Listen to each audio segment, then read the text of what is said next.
For centuries, English rulers grappled with an Irish question. Occasionally they have grappled with a Scottish question.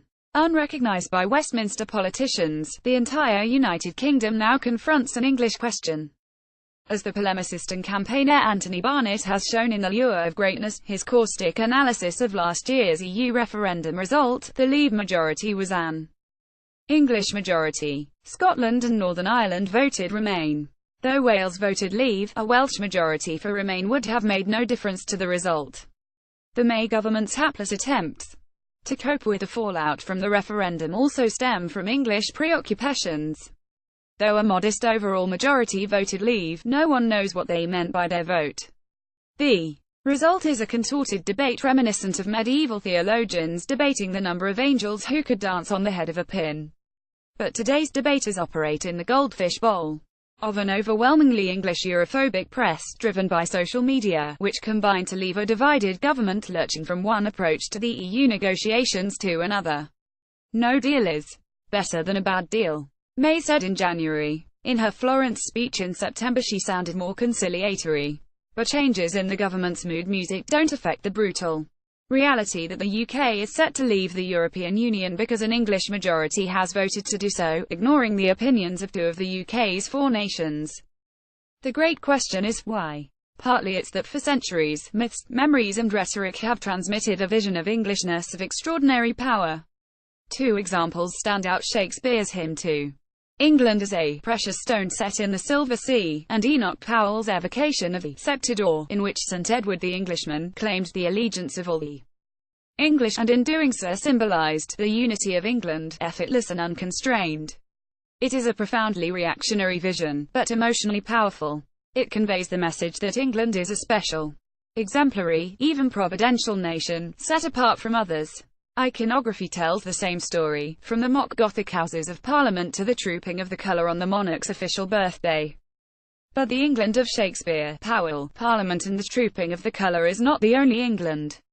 There is a second England, sustained by a second vision of Englishness, which erupted into history with the 1381 Peasants' Revolt, one of whose leaders asked a question that has echoed through the centuries: when Adam delved and Eve span, who was then the gentleman? The England of Shakespeare, Powell, Parliament and the trooping of the colour is not the only England. Photographed John Mitchell. Getty Images. 3 centuries later, John Milton, Secretary for Foreign Tongues under the Commonwealth established after the execution of Charles I, and the greatest English poet apart from Shakespeare, distilled the second vision of Englishness more powerfully than any other writer in our history.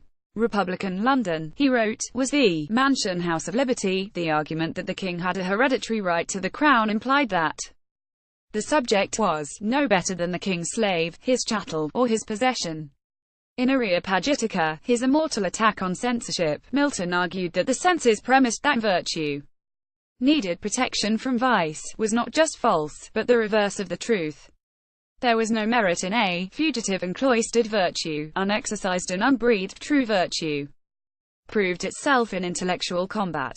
Milton was no Democrat, but his argument was quintessentially democratic. The learned and powerful had no lien on truth. The uneducated and powerless could, and should, take part in an effervescent national conversation, without which Republican liberty would be an empty dream. The future is more open than it has been since the referendum was called a century and a half after Milton. Thomas Paine published Rights of Man, one of the most explosive attacks on the elaborate nexus of property, power and privilege in the English language. A favourite target was the monarchy. William the Conqueror, from whom the kings of England derived their title to rule, was a French bastard landing with an armed banditti. The whole notion of hereditary rule was degrading. It implied that the people could be inherited, as if they were flocks and herds. The working-class Chartists, at the start of the 19th century, interpreted the Republican vision in a new way. They campaigned for universal manhood suffrage and annual parliaments, on the grounds that it was only by winning power that the masses could escape the brand of slavery. The suffragists and suffragettes in the late 19th and early 20th centuries added a new, revolutionary ingredient to the Republican tradition. It was not enough to campaign for Paine's rights of man. Women also had rights, above all the right to belong to the political nation. With the possible exception of the Peasants' Revolt, most of the manifestations of the Second England were outward-looking and what we would now call Europhile. Milton saw himself as part of a Europe-wide Protestant movement, threatened by a still dominant Catholic Church.